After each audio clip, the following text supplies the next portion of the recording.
Welcome back to Art School in 3 minutes. Let's talk about neoclassical art today.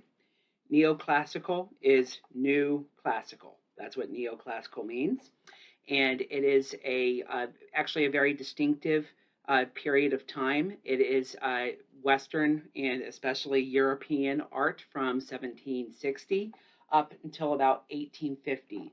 Of course, if you go to different places, you might see slightly different dates, but that is kind of the average that you see. So about 1760 to 1850.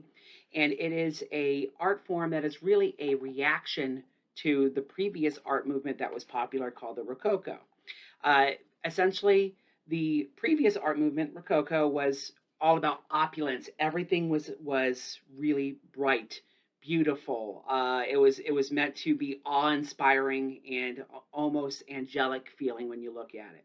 Some people love that.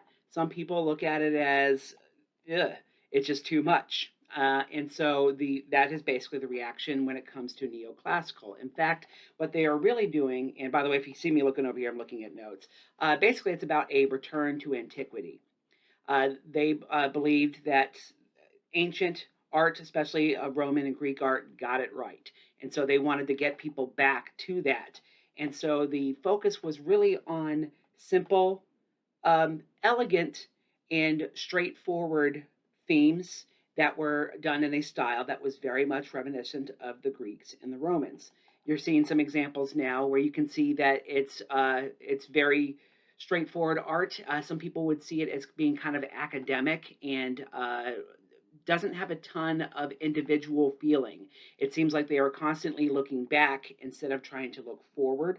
However, at this particular time, that was the influence. It was that these are our forebears. They had wonderful ideas. They made the most beautiful art. So why don't we try to emulate that as we try to become a more refined society?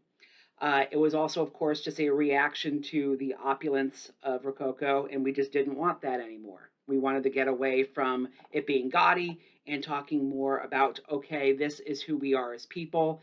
Let's have an enlightened look at art. Or at least that's what the intention was.